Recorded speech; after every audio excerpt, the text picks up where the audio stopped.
Why are you still blaming other people for the choices you are making? I call it hypocrisy. And truthfully, I think most of us are on that same dance floor. Welcome home. Welcome to the Coming Home to You Sparkcast, the Embodied Leader series. This week, we are focusing on the soul. Tonight isn't about shaming anyone. It's about reclaiming power. Because sovereignty as love at the soul level is this. At the end of the day, I have to feel clean about my choices. No one else lives in my nervous system. No one else sits with my conscious at night. I am responsible. Have you ever blamed someone else for how your life feels while quietly knowing you're the one staying? Have you ever said, they don't support me? They just don't see me. They will never change. No one understands me. But you haven't changed your response either. The truth is, blame is seductive because it keeps you morally superior while staying powerless. Projection is easier than ownership. When we feel powerless, our ego protects us by saying, this is happening to me. But sovereignty says, I am participating in this dynamic. Not causing everything, not responsible for the behavior, but responsible for your participation in it. So why do we do it? Well, I think it's because blame just feels safer than responsibility. Because responsibility requires actual movement. And maybe movement threatens stability, especially in relationships, in marriage, especially when change might actually disrupt your comfort, your identity, or even your family structure and dynamic.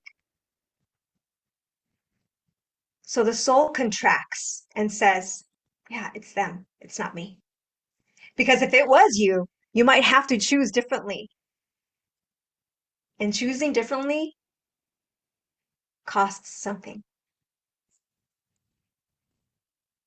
And this is the hypocrisy no one talks about. The, the uncomfortable truth is this. We say we want to change, but we keep choosing the familiar. We say we want peace, but we choose arguments that keep us justified. We say that we even want freedom, but we don't even make the decisions that would actually create it.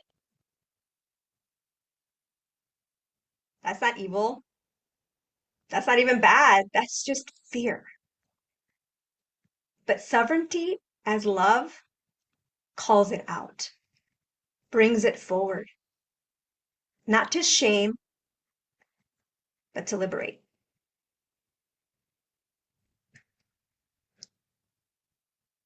How to break the pattern, you might ask? That's a good question. And the first step is to really catch the projection in real time. I want you to ask yourself, what choice am I making right now that I don't want to admit? Not, what are they doing? Not pointing the finger. They said this, so I did that. But the truth of what am I actually tolerating? Or maybe you're asking yourself, what am I actually avoiding? What am I benefiting from staying in this pattern? Because there is a false payoff for repeating the same patterns.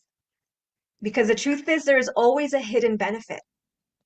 There's familiarity, identity, control, maybe not even having to risk the unknown, because that can be scary.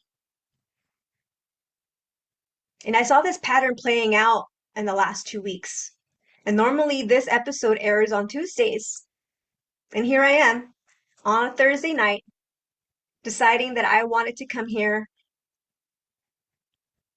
and be consistent and be my word, because at the end of the day, I have to live with myself. And I felt horrible that I allowed life and I was blaming someone else for why I didn't come and do the sparkcast.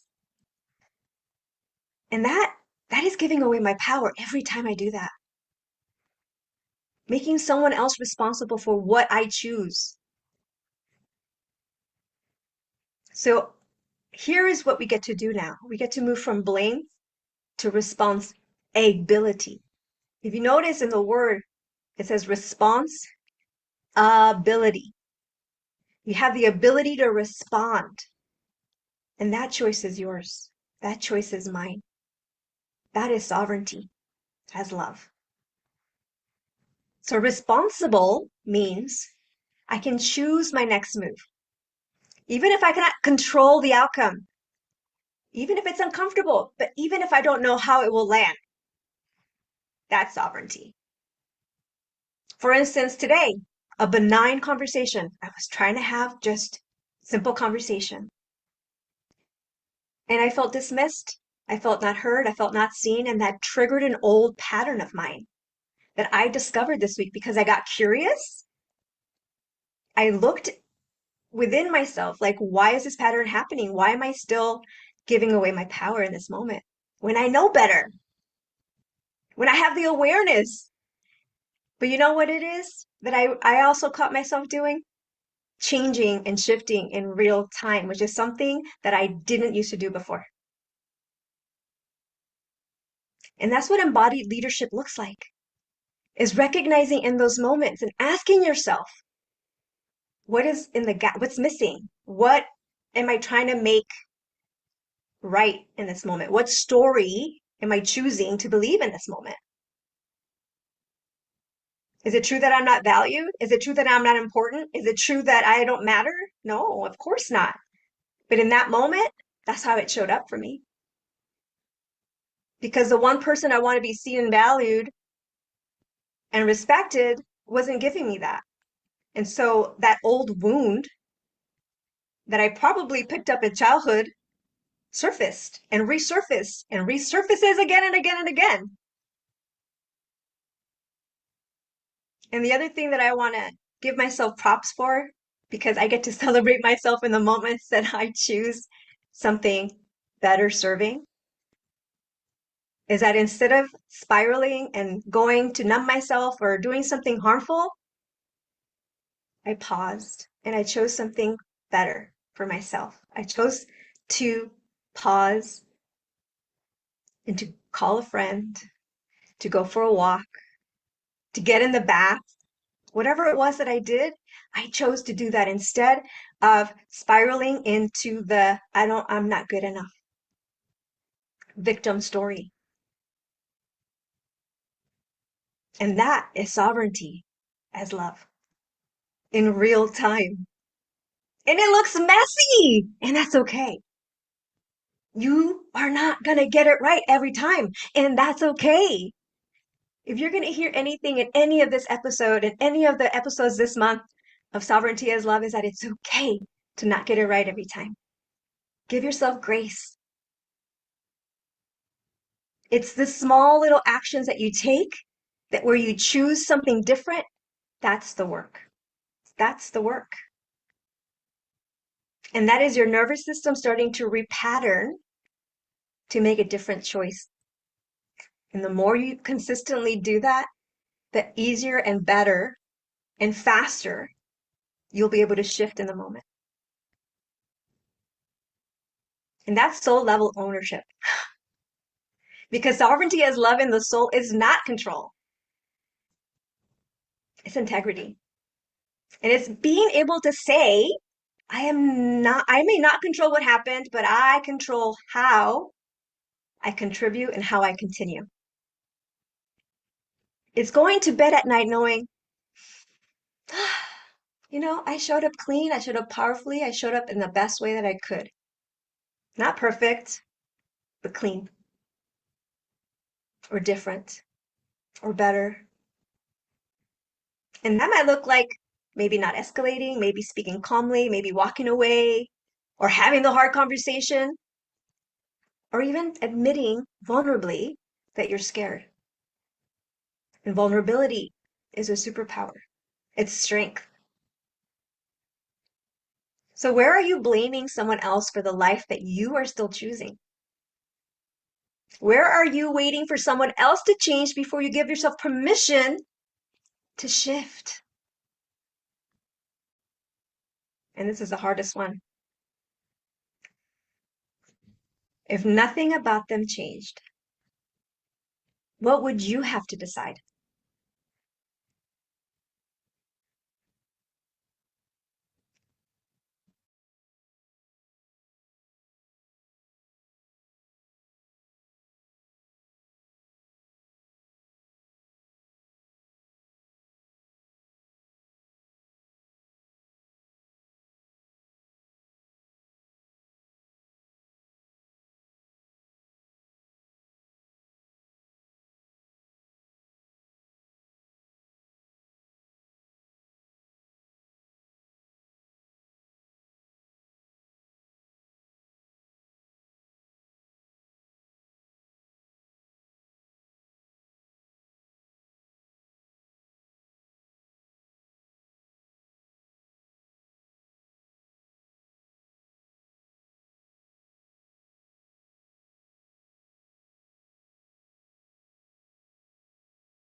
Where are you still blaming yourself? And could you hear me at all? Because my Zoom just asked me to unmute myself. So I hope that you could hear me. And this whole 20 minutes was for nothing. It's okay. Life is messy. And I can feel myself getting flushed right now. And that's okay. That's okay. Because at the end of the day, I didn't die. I get to just maybe re-record it. Or maybe, just maybe, the collective wasn't ready to hear this truth yet. Because this is a reality that we are all in. Everybody. Leadership is messy. Being responsible is hard. I used to always, when I was in leadership program with mentors and coaches, it always came back down to me being the responsible one for the situation. And it just got exhausting. It just got exhausting. I was like, why does it always have to be me? Why does it always have to be me? Well, I'm the only one that actually has the power to change, to shift, to choose something different, to walk away, to pause and to breathe. Today, I found myself actually pausing to breathe because I felt myself starting to spiral. And I was just like, okay, all right. Oh, what's happening? Okay, Margarita, breathe, breathe, just breathe. And I literally paused to breathe. And that made all the difference for me. So are you pausing? Are you taking a moment back without blaming and shaming yourself? Because you're not broken. There's nothing wrong with you. You're human. We have needs. We have desires. We have wants. There's nothing wrong with that. But what is wrong is when you start to blame others for the choices that you make and the decisions that you make. And I tell my kids this all the time. At the end of the day, no one makes you do anything. It's you choosing to do it. You could say it was peer pressure. You could say they made me do it. Well, they hit me first, so I hit them back. You had the choice at the end of the day to be better. I always feel like I say it every day. Choose better. Just be better. And that is what I'm trying to be too. And I don't get it right all the time. Actually, most of the time, because there's a long history of unworthiness underneath all of it. Does that sound like you? Because the more and more women that I talk to, and more people that I talk to, and more rooms that I'm in, that seems to be the bottom line is that people do not feel worthy.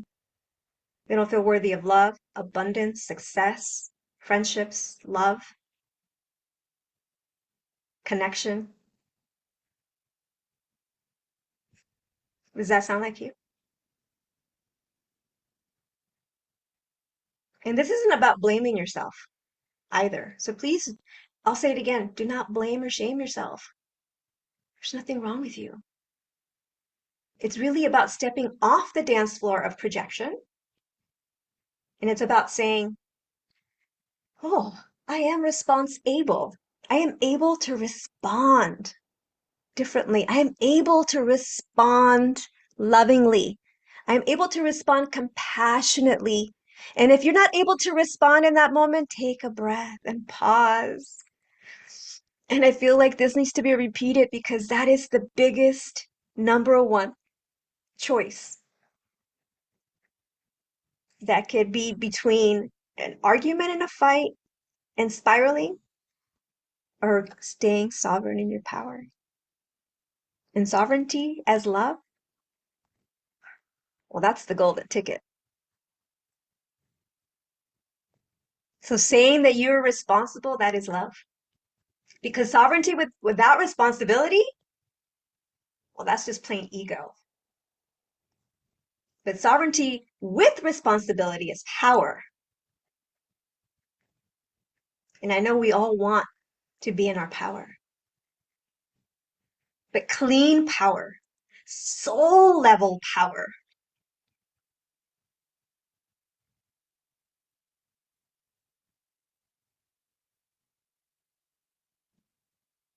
Where are you giving away your power? And to whom? And why? What are you trying to make right? What are you trying to be right about in that moment?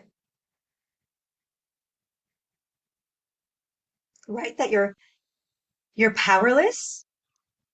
Well, oftentimes I still find myself giving away my power. And then I come back and I go, oh my God, I did it again. I did it again. I just gave away my power. I just escalated the situation when I could have just paused, said one grounded comfort, like if this one thing you could say is just, hey, I'm feeling like this is getting escalated and that's not my intention. So I'm going to walk away so that I can regulate myself. Oh my God, that's power. How powerful is that? And if I'm being honest, I feel like I need to tattoo it on my hand so that I can remember that I have that power. I have that power to say, hey, this is not my intention. I do not want to have this argument. I just feel not seen. I feel dismissed in this moment, and it's okay. I'm just going to walk away in this moment instead of going back and forth, because as you go back and forth in the ping pong ball, someone's going to lose and someone's going to win. But I think at the end, you go ahead, both end up losing. So if this is landing for you, it's because it's not my story. It's a human one. And sovereignty doesn't start in your voice. It starts in your nervous system. So tonight, ask yourself one thing. What am I choosing that I keep saying is happening to me? I'll ask again. What am I choosing that I keep saying is happening to me? Just sit with that. The truth is, we rise together, but only when we can rise honestly, with love.